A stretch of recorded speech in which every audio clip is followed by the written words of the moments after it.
आदाब नाजरीन, गुलिस्तान न्यूज देख रहे हैं आप। मैं हूं आपके साथ अतिया मुजीब। शुरुआत करेंगे उस उर्दू खबरनामे की। जम्मू कश्मीर के वजीर आला उमर अब्दुल्ला ने आज दिल्ली में मरकजी वजीर दाखिला अमित शाह से मुलाकात की।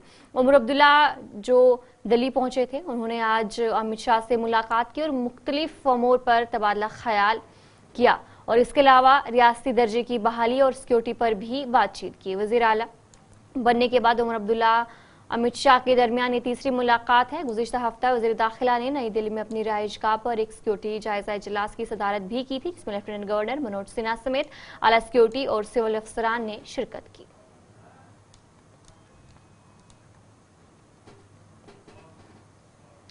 दिल्ली हाई कोर्ट ने इंजीनियर रशीद को पार्लियामेंट में हाजिरी के लिए हिरासती पेरोल दे दिया। इन पर इंटरनेट इस्तेमाल करने या मीडिया से बात करने पर भी पाबंदी आयद की।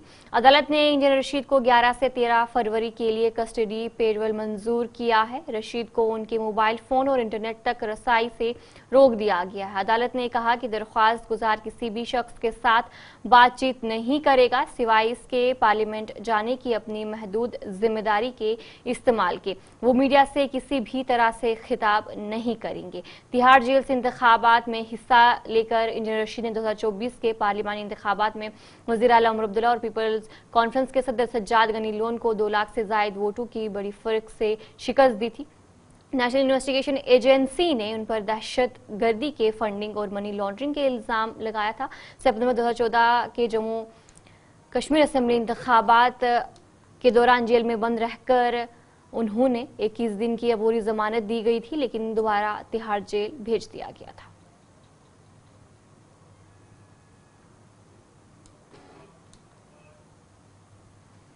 श्रीनगर के छानापुरा इलाके में आग की वारदात पेश आई, जहां एक रिहायशी मकान में अचानक आग भड़क उठी। मकामी लोगों और फायर सर्विस के अमले ने फौरी कार्रवाई की, लेकिन इस आतिशज़दगी के नतीजे में मकान मुकम्मल तौर पर जलकर खाकसर हो गया। इस वारदात में इलाके के कई दीगर मकानात भी मुतासिर हुए। भाई साहब कहते हैं 6 बजे, 6:15 बजे आग नमूदार हुई यहाँ तो हरपाल सिंह पाली जो एक रिटायर्ड लेक्चरर हैं मैथमेटिक्स के, उनका पूरा मकान जल गया है। उनके साथ एक सोफी साहब का मकान है जिसका ऊपर वाला मंजिल को काफ़ी नुकसान हुआ है। तीसरा मकान है, इन भाई साहब का नाम मैं नहीं जानता हूँ, इनका भी ऊपर छत का नुकसान हुआ है। लेकिन हरपाल सिंह पाली का मकान फ्रॉम टॉप टू ऊपर से नीचे तक उसको कुछ भी नहीं बचा है। ये बताइए, आग लगने की कोई वजह या कुछ पता नहीं? मुझे पता नहीं आग लगने की कोई खास वजह क्या है क्या नहीं है, तो लेकिन सारा सब कुछ खाकसर हो गया है। तो हरपाल सिंह पाली के मकान का ऑपरेशन चालू है, अभी कुछ नहीं बता सकते। ऑलमोस्ट कितने सारे हाउसेस वगैरह डैमेज? 3 मकान ये जो आप देख रहे हैं, 3 मकान इन्वॉल्व थे। 3 मकान। हाँ। कोई वजह सर क्या हुआ था? नहीं, भी कुछ बता नहीं सकते। नहीं कितना डैमेज हुआ होगा? ऑलमोस्ट सारा नहीं, वो भी बता नहीं सकते हैं अभी तक। छानापुरा का इलाका और आग नमूदार हुई तकरीबन, जी हाँ, शाम के 6 बजे के करीब। और आग इतनी खतरनाक थी कि पूरे लपेट में 3 मकान इसने ले लिए। आप विजुअल्स के जरिए यहाँ पर देख सकते हैं, अभी भी फायर एंड इमरजेंसी का जो अमला है उस आग को कंट्रोल करने के लिए लगा हुआ है। जो ही ये खबर फायर एंड इमरजेंसी सर्विस तक पहुंची कि छानापुरा के इलाके में गुरुद्वारे के पास आग लगी है, जिसमें 3 मकान जो है इसके जद में आए हैं। उसके बाद ही within short span of time कह सकते हैं कि यहाँ पर फायर एंड इमरजेंसी सर्विस का जो अमला है वो पहुंचा और इस आग को कंट्रोल किया। खास तौर पर अगर देखा जाए, फिलहाल आग तो बुझाई गई है, मगर फिलहाल अभी कूलिंग ऑपरेशन चल रहा है और कूलिंग ऑपरेशन में कितना वक्त लगेगा वो अभी मालूम नहीं है। मगर साथ ही साथ इतना जरूर पता चला है कि माली नुकसान। वज़ीर-ए-आज़म नरेंद्र मोदी ने परीक्षा पे चर्चा के 8वें एडिशन के दौरान तलबा से बात करते हुए उन्हें अपनी नाकामियों को सबक में बदलने का मशवरा दिया। वज़ीर-ए-आज़म के इस प्रोग्राम के तहत जम्मू कश्मीर के अलग अलग स्कूल्स में भी इस प्रोग्राम को मुनक्किद किया गया और वहीं पर कश्मीर के बाग स्कूल श्रीनगर में भी प्रोग्राम मुनक्किद हुआ। इस मौके पर तलबा ने वज़ीर-ए-आज़म का शुक्रिया अदा करते हुए कहा कि ऐसे प्रोग्राम इम्तिहानात से मुतल्लिक ज़हनी दबाव को कम करने में मददगार साबित होते हैं। और वहीं पर डायरेक्टर एजुकेशन जिया नीतू ने कहा कि ऐसे प्रोग्राम्स बच्चों के लिए फ़ायदेमंद साबित होंगे। कि जैसा कि आप जानते हैं कि आज जो है 8th एडिशन या 8वां शुमारा है परीक्षा पे चर्चा, जिसमें ऑनरेबल प्राइम मिनिस्टर साहब जो है बराह रास्त बच्चों से खिताब करते हैं और बच्चों को जो स्ट्रेस लेवल होती है एग्ज़ाम के हवाले से, एग्ज़ाम को लेकर के उसके हवाले से उनकी तरफ से उनको कुछ टिप्स मिलते हैं, उनको कुछ गाइडेंस मिलती है।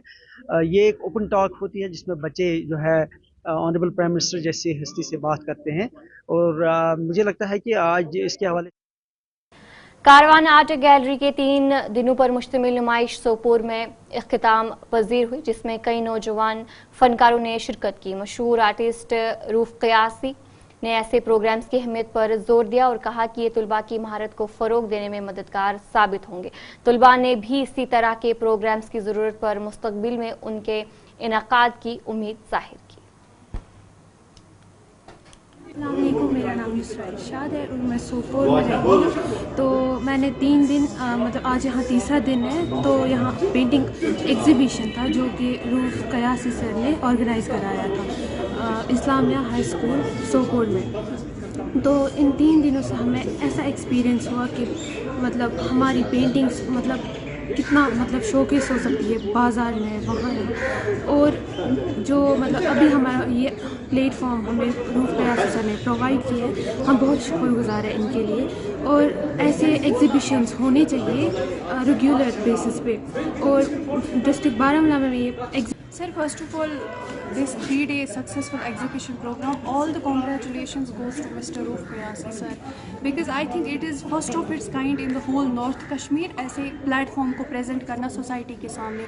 अभी जब हम आर्ट की बात करते हैं ना, then my perspective of art is very distinct from the conventional views. I don't see art as art, but I see art is actually the emotional presentation of the internal state of every artist. और अगर हम ऐसे exhibitions की बात करें, then I would say these exhibitions act as an emotional outlet for the people who are involved in certain illicit activities, like through art, through paintings, through any sort of, be it poetry, music or paintings. You know, they just it becomes their coping mechanism basically. अभी अगर हम जैसे आपने बोला digital dependency is a lot going. डोडा में Chenab citizen forum के सदर महबूब अहमद टाक ने मीडिया से खिताब करते हुए जिला इंतजामिया और पुलिस की शदीद तनकीद की। उन्होंने कहा कि चोरों को गिरफ्तार करने में पुलिस की नाकामी पर तशवीश है, जबकि बाज़ चोरों के केसेस में सीसीटीवी फुटेज भी मौजूद है। डोडा शहर में बढ़ती हुई मंशियात की स्मगलिंग पर भी बात की गई, जहां नौजवानों का इसमें मुलविस होना एक संगीन मसला बताया जा रहा है और इसी पर उन्होंने कहा कि इस पर भी कोई ठोस कदम उठाने की जरूरत है। आज की प्रेस कॉन्फ्रेंस इसलिए है कि डोडा टाउन, डोडा की आवाम में एक मायूसी और एक दहशत सी छाई हुई है, जो कि आए दिन हमको लोग मिलते रहते हैं। और वजह यह है कि आजकल आए दिन चोरियां होती हैं, मतलब महीने में एक चोरी एवरेज होती है। तो चलिए ब्रेक के बाद आपका खैर मकदम है। म्युनिसिपल काउंसिल अनंतनाग ने तमाम कामों में डिजिटल अदायगी की शुरुआत की है। सीईओ अनंतनाग सोहेल अहमद मलिक ने बताया कि डिजिटल सहूलियात से लोगों को काफी राहत पहुंचेगी।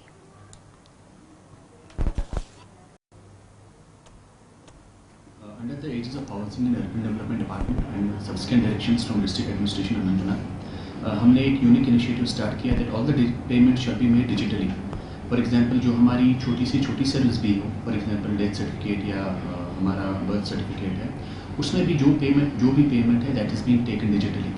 और इस इनिशिएटिव से हमारा 100% पेमेंट जो है जो अनंतनाग म्युनिसिपल काउंसिल में आ रहा है that is being paid digitally. इस इनिशिएटिव से हमारा जो मैकेनिज्म है कम्प्लीटली ट्रांसपेरेंट हो गया है और we are looking forward. IGNOU regional centre Srinagar के डायरेक्टर डॉक्टर एच रिजवी ने 14 प्रोग्रामों के लिए प्रोजेक्ट जमा करने की कामयाब तकमील का ऐलान किया, जिसमें 250 से ज्यादा तुलबा ने हिस्सा लिया। तालीमी सरगर्मियां और काउंसलिंग सेशन 12 सरकारी कॉलेजों में जारी है, जिससे हजारों तुलबा मुस्तफीद हो रहे हैं। उन्होंने मजीद कहा कि मुकम्मल होने वाले मंसूबों के नताइज का ऐलान जल्द किया जाएगा। जी, Indira Gandhi National Open University के रीजनल सेंटर श्रीनगर में प्रोजेक्ट के हमारे 14 प्रोग्राम्स के प्रोजेक्ट के वाइवा 28 जनवरी से शुरू हैं। आज लास्ट डेट है 10th ऑफ फेब में, जिसमें MSc DFSM के प्रोजेक्ट का वाइवा हमारा कंटिन्यू है। इससे पहले हम लोगों ने वाइवा किया master in education psychology, bachelor in library and information sciences, master in library and information sciences और MCA, BCA, PGD लैंड, बहुत सारे प्रोजेक्ट्स से कंटिन्यू हैं। हमारे करीब 250। शुमाली कश्मीर के जिला बारामूला के सोपुर में आज तहसीलदार सोपुर शेख तारिक की सदारत में एक पब्लिक दरबार का इनेकाद किया गया, जिसमें सोपुर के मुख्तलिफ इलाकों से आए हुए लोगों ने शिरकत की। इस दौरान तहसीलदार सोपुर ने आवाम को यकीन दिलाया कि लोगों के मुश्किलात दूर किए जाएंगे। मकसद हमारा ये है कि जो कम से कम एक बंदा, एक फर्द हर घर से समाधान पोर्टल पे रजिस्ट्रेशन कराए, क्योंकि ये पोर्टल ही गवर्नमेंट ने आवाम के लिए रखा है ताकि जिसका भी कोई जेन्युइन मसला हो, ग्रीवेंस हो, वो वहाँ पे पहुँचे, क्योंकि उसका बाज़ाब्ता चेक्स हर लेवल पे होते हैं। जब तक लोगों की ग्रीवेंस रिड्रेस नहीं होती हैं तब तक जो पब्लिक सर्वेंट्स हैं उनकी अकाउंटेबिलिटी रहती है। हम लोगों से गुजारिश करते हैं बढ़ चढ़ के इस समाधान पोर्टल पे रजिस्ट्रेशन कीजिए। आप राजौरी ITI में प्रधानमंत्री नेशनल अप्रेंटिसशिप मेले का इनेकाद रुकन असेंबली इफ्तिकार अहमद ने किया। इस मौके पर रुकन असेंबली ने नौजवानों को मुखातिब करते हुए कहा कि उनके मंशूर में नौजवानों को रोजगार फराहम करने का वादा किया गया था। उन्होंने मजीद कहा कि यहाँ तरबियत हासिल करके अपनी इंडस्ट्री कायम नौजवान कर सकते हैं और जहाँ भी लोगों को उनकी ज़रूरत होगी वो हमेशा लोगों के लिए खड़े होंगे।